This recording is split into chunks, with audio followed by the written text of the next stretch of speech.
Vamos lá para mais um estudo da carta aos Hebreus. Gente, vamos lá para os estudos.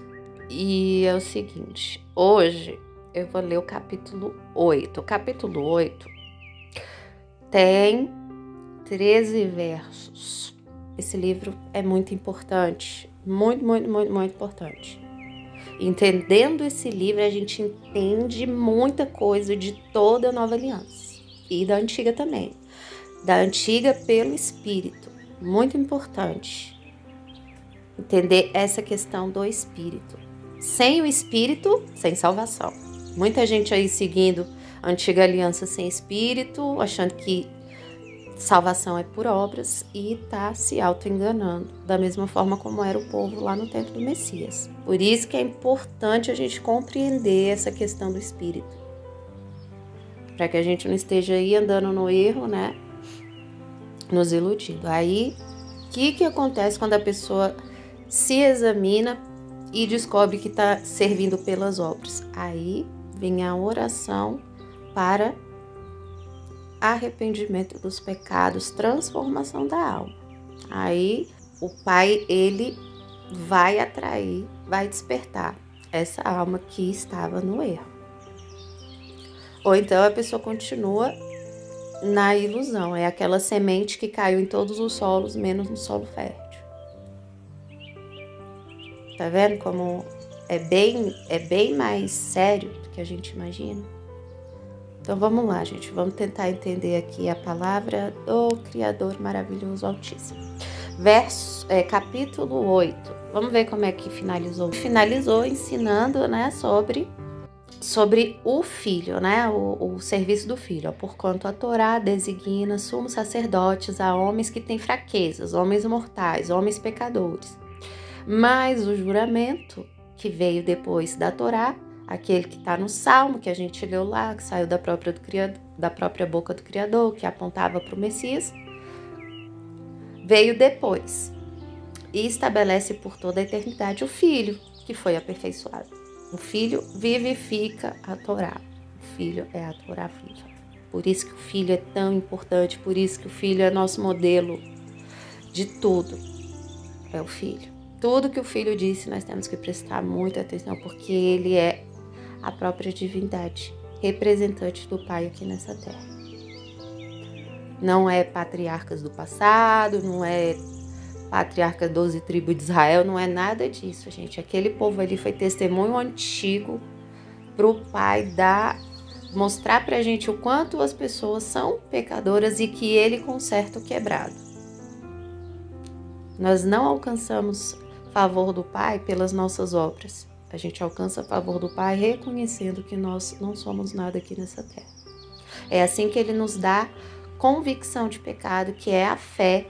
É a fé que nos faz reconhecer que nós não somos nada, que nós somos dignos de condenação, mas que ele, na sua misericórdia, na sua graça, ele concede graça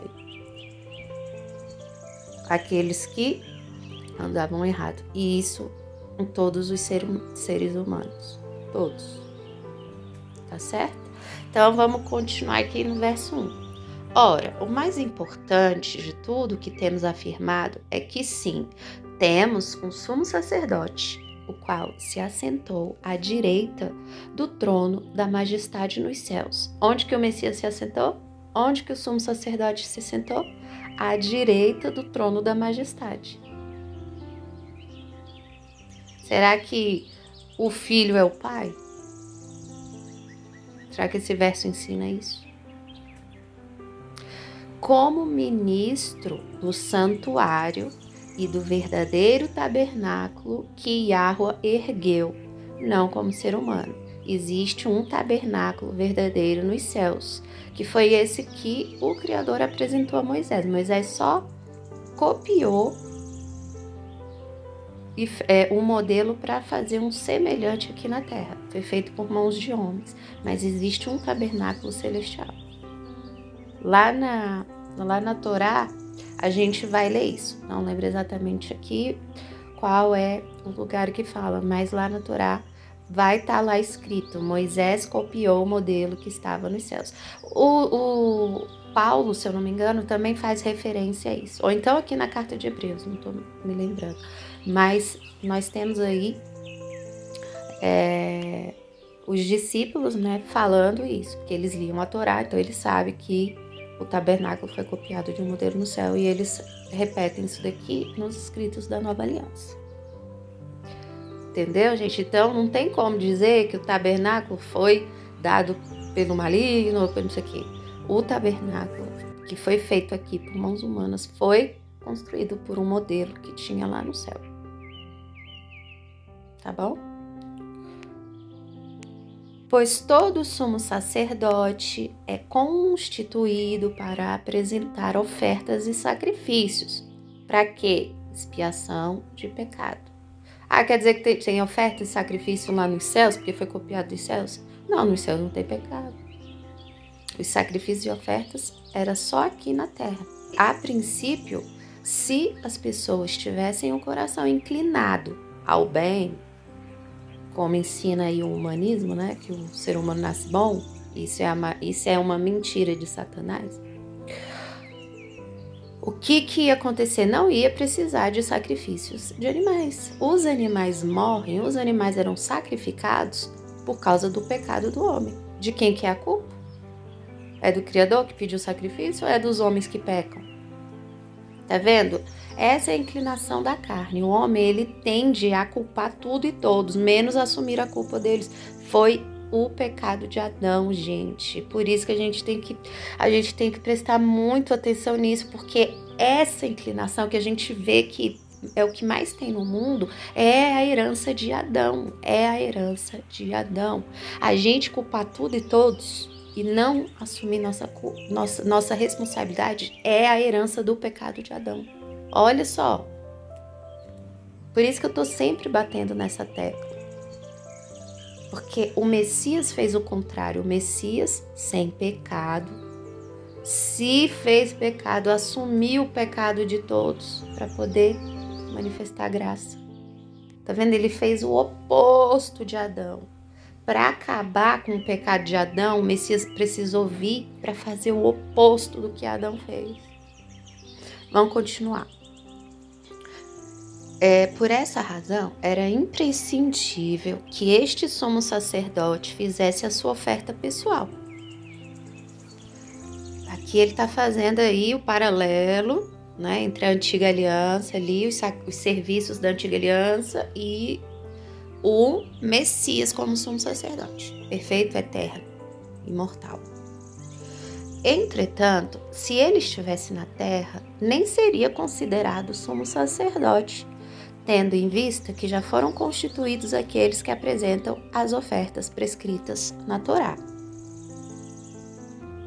Esses servem num santuário que é a representação e sombra daquele que está nos céus. Olha aí, que eu tinha dito, né? Ó, aqui ele está falando do santuário dos céus. Ó, e sombra daquele que está nos céus, já que Moisés foi avisado quando estava para construir o tabernáculo. Observai tudo com cautela, para que façais todas as coisas de acordo com o modelo que vos foi revelado no monte. Entendeu aqui, né, essa história de sombra? Porque eu também já postei, né, várias coisas aí falando que as coisas do passado eram sombras. A Bíblia chama de rudimentos também, rudimentos da terra. O que são os rudimentos? São as pessoas que andam, as coisas naturais, os padrões naturais, as coisas terrenas, não têm um entendimento, uma mente nas coisas superiores. O mundo anda com a mente nas coisas da terra. Todo o mundo inteiro que não recebeu do Espírito anda segundo os padrões da terra. Por isso que a gente tem a psicologia humana e estudando o comportamento das pessoas, e hoje em dia misturando com o ocultismo também. A gente vê aí as filosofias humanas se baseando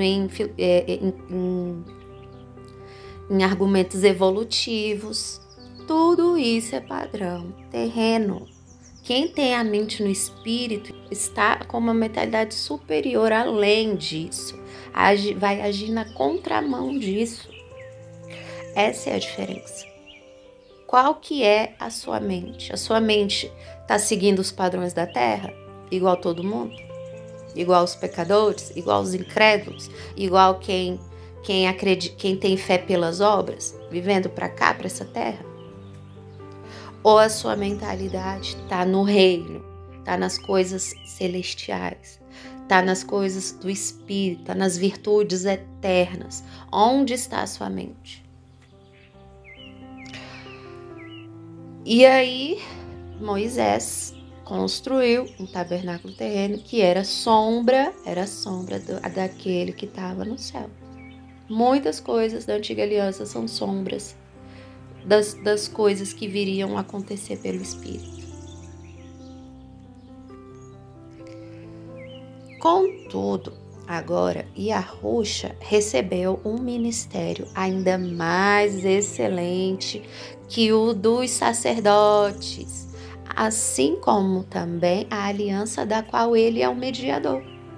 A aliança muito superior à antiga, pois que é fundamentada em promessas excelsas, promessas muito maravilhosas, muito superiores, promessas eternas.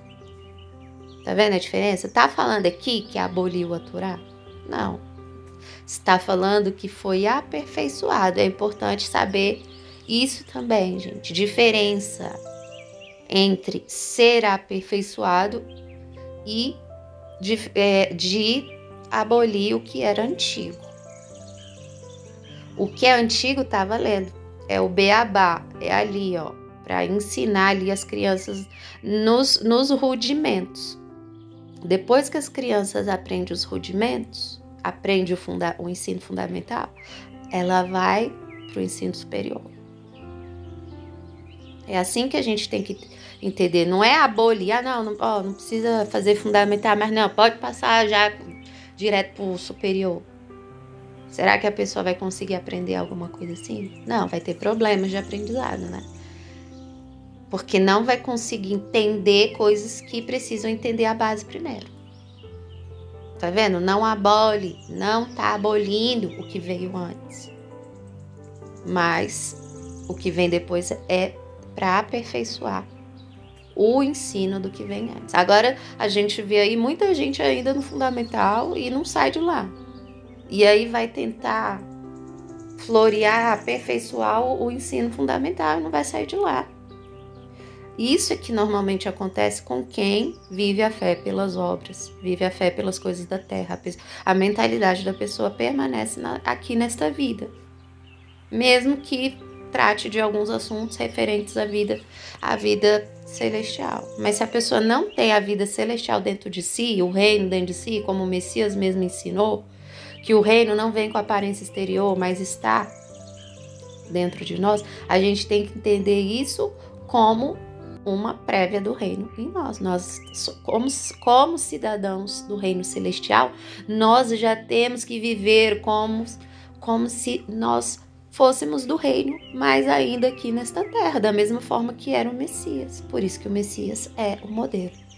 E entendeu, gente? Não adianta a gente querer viver nessa terra como um ser desta terra, porque quem nasceu no espírito não pertence mais a esta vida, não é mais do mundo. Vivem no mundo, mas não são do mundo, como ensinou o Salvador. No verso 7, ele continua: ora, se aquela primeira aliança não tivesse imperfeições, não seria necessário buscar lugar para a segunda. Tá vendo o que ele está dizendo? Ó?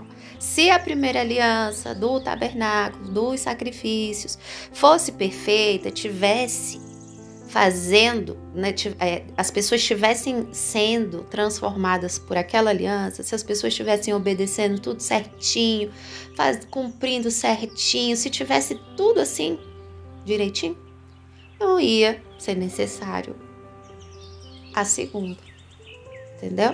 Esse é o entendimento. Porquanto ele declara: repreenda o povo por suas faltas. Dias virão, diz Yahweh, em que estabelecerei com a casa de Israel e com a casa de Arudá uma nova aliança. Por que o Altíssimo está dizendo isso?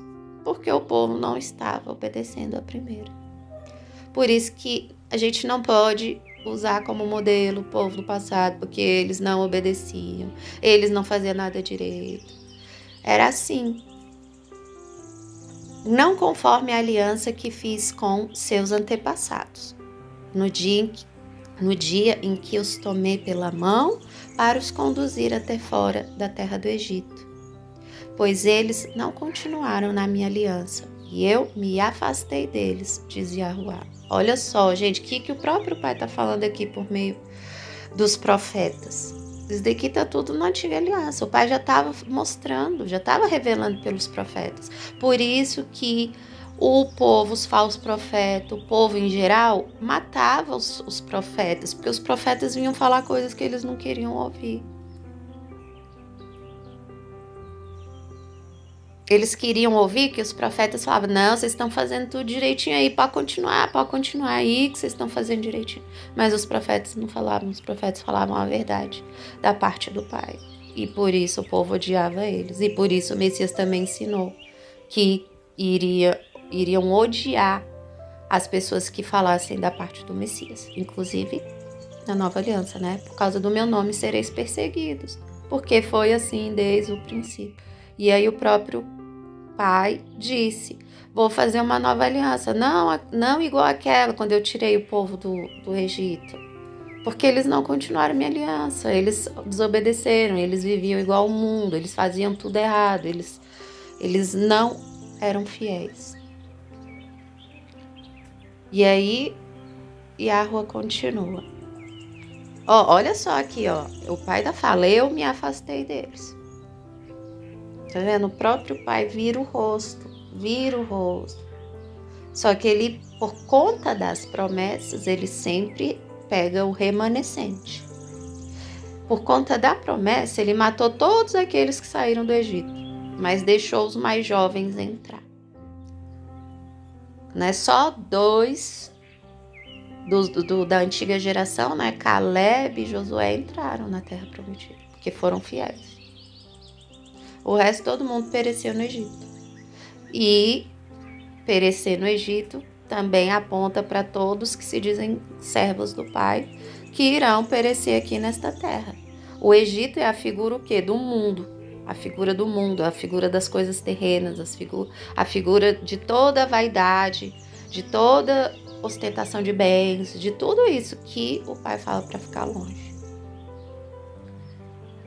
O Egito antigo era a figura do nosso mundo hoje. Por isso que o diabo, né, faz muita referência aí a Egito e tal. Porque é a figura que representa, né, o mundo. E aí, Yahweh continua no verso 10. Esta é a aliança que farei com a casa de Israel e Achará. Passados aqueles dias, garante Yahweh, gravarei as minhas leis na sua mente e as escreverei em seu coração. Eu lhe serei Elohim e eles serão meu povo. Olha só que coisa mais interessante aqui. Olha onde essa passagem está inserida no conceito de serviço do reino. É muito importante entender isso, porque às vezes as pessoas usam essa passagem aqui de forma errada. A gente precisa ver onde que a própria Bíblia está inserindo aqui, essas revelações aqui nos escritos da Nova Aliança. Porque aí a gente vai entender novo nascimento. Tem gente que não entende o novo nascimento. Por quê? Porque não passou por isso, não experimentou isso, por isso que não entende. Então, cuidado com as heresias a respeito de novo nascimento. Porque judeu ortodoxo não acredita no novo nascimento da forma que o evangelho ensina. Acha que é uma coisa lá pro futuro, do milênio, não sei o que, da glorificação. E tá no entendimento errado. Isso é evidência de que não nasceu no Espírito. Porque quem nasceu no Espírito entende as coisas do Espírito. Quem nasceu no Espírito é guiado pelo Espírito e por isso compreende as coisas do Espírito. Porque elas se discernem espiritualmente. Tem a mesma natureza. Vai ler as coisas do Espírito e vai compreender. Como o próprio escritor de Hebreus está ensinando aqui. E como a gente também vê em outras passagens, né? Paulo diz, os que estão do Espírito, entende as coisas do Espírito, né?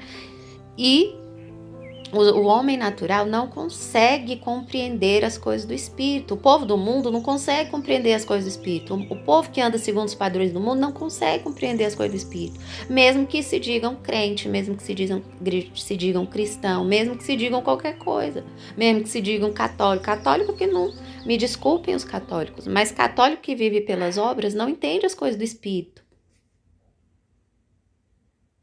Os fariseus não entendem as coisas do Espírito, porque se discernem espiritualmente. E o Espírito só pode ser dado pelo próprio Criador, pelo testemunho do Messias. Quem não acredita no Messias, quem não creu verdadeiramente no Messias, não teve o novo nascimento, não teve o batismo do Espírito.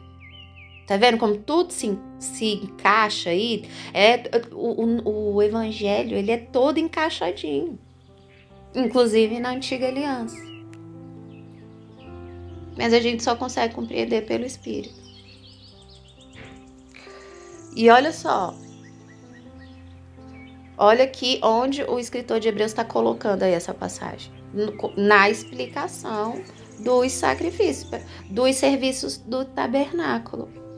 Para que servia o serviço do tabernáculo aqui nesse sentido? Expiação de pecado. Uma vez que o Messias vem trazendo o Espírito perdoando, não há necessidade mais dos serviços aqui da terra, da expiação de pecado, porque o próprio Salvador, ele foi o mediador, o intercessor, aquele sumo sacerdote que expiou o pecado de uma vez por todas, enviando o Espírito do Pai, que faz exatamente isso daqui. Novo nascimento: gravarei minhas leis na sua mente, escreverei no seu coração. As pessoas não vão estar andando mais de qualquer jeito. As leis do Criador vão estar gravadas no coração. As pessoas vão compreender a Torá. Entendeu, gente? É assim que funciona. Quer dizer que a pessoa não precisa aprender? Porque tem gente que pensa assim, se gravou as leis no meu coração, eu não preciso aprender nada. Tá no erro também. Porque quando o Pai grava as leis na mente e escreve no coração, é porque ele envia o Espírito dele para a gente compreender a Torá de forma agradável, da forma como o Messias cumpriu. Essa é a função do Espírito. Farei lembrar, enviarei meu Espírito, né? O Messias diz que enviaria o Consolador para nos fazer lembrar de tudo a respeito dele, de tudo que foi escrito sobre ele. É assim. Entendeu? Então, quem diz assim, porque eu tenho as leis do coração, não preciso de Torá, tá no erro. Tá no erro, porque o próprio Espírito que escreveu a Torá não vai negar a Torá. Ao contrário, vai ensinar a pessoa a compreender o que está escrito ali. Que lindo, né? Olha como o Pai, gente, o Pai é muito amoroso, lindo, maravilhoso. E ainda tem gente que lê lá a Antiga Aliança e tem o Criador por mal. Por quê? Porque não tem o Espírito. Por mais que esteja ali falando... Porque muitos dos argumentos contra a Antiga Aliança é justamente, né, por achar que matar animais é mal, é uma coisa maligna e tal, botando culpa no Criador, ao invés de reconhecer que os animais morriam por causa do pecado das pessoas. Ou seja, a responsabilidade não é do Pai, é a responsabilidade da pessoa. Se as pessoas não pecassem, animais não seriam mortos e nem sacrificados. Entendeu como é que é? A responsabilidade é do pecado do ser humano. Enquanto as pessoas não reconhecerem isso, elas vão continuar não entendendo a Bíblia, as Escrituras e o plano do Criador. E aí continua, vamos lá, vamos continuar aqui. Ó, eu lhes serei Elohim e eles serão meu povo. Ninguém jamais precisará ensinar o seu próximo, nem o seu irmão dizendo, conhece a Yahweh. Por quê? Porque todos me conhecerão, desde o menor deles até o maior. Olha a profecia do Espírito. Daqui complementa, né, o que eu estava falando. As pessoas não precisarão mais daqueles líderes ensinando a Torá ali, assim, assim, assado, e eles ensinavam tudo errado. Não, pelo Espírito, a pessoa já iria conhecer o Criador. Olha que coisa mais linda, gente. E está profetizado na Antiga Aliança. Aí o Pai continua. Pois eu lhes perdoarei a malignidade, os pecados, as impurezas. Eu lhes perdoarei. E não me permitirei lembrar mais dos seus pecados. O próprio Criador que está dizendo isso. E está em conformidade aquelas outras passagens que ele fala que ainda que seus pecados sejam vermelhos como escarlate, eu os farei tornarem brancos como a neve. Tá vendo? A conversão é uma obra do próprio Criador. Agora, aqueles que estão tentando se purificar por obras, esses aí não estão puros, não. Por mais purificação exterior que queira fazer, eles não estão puros. Por mais que tentem fazer lá as coisas, ter uma moralidade de aparência aí, por dentro não estão puros. Era como os fariseus. Os fariseus tinham por fora, fazia toda aquela pureza, né? Fazia todos os ritos de purificação e tal, mas o coração deles era imundo, sepulcro caiado. Por dentro deles era só morte. E o Pai olha para dentro, né? O Pai olha para dentro. E ó, vocês estão tudo podre por dentro. Não entra no reino. Para entrar no reino tem que estar limpo por dentro e por fora. E para estar limpo por dentro, só pelo Espírito, só pelas águas vivas, só pelo testemunho do Messias. Só sendo purificado pela palavra, vivificada pelo Espírito. Porque só a palavra sem o Espírito vira purificação exterior igual dos fariseus. Tá vendo a diferença? Tá vendo a importância da obra do Pai? Gente, é o Pai que purifica, é o Pai que salva, é o Pai que faz tudo. É Ele que faz tudo. Por isso que a gente tem que ter temor e buscar reconhecer nas pessoas aqueles que verdadeiramente estão andando na fé de forma agradável ao Pai. Ó, aquele ali tá aí com a evidência de que ele nasceu de novo, ó. A pessoa que nasceu de novo é uma obra do próprio Criador, por isso que a gente tem que vigiar e tomar cuidado para não acusar de ímpio aqueles a quem o Pai purificou. Porque o próprio Pai, se o próprio Pai não lembra mais dos pecados antigos da pessoa, por que nós vamos lembrar?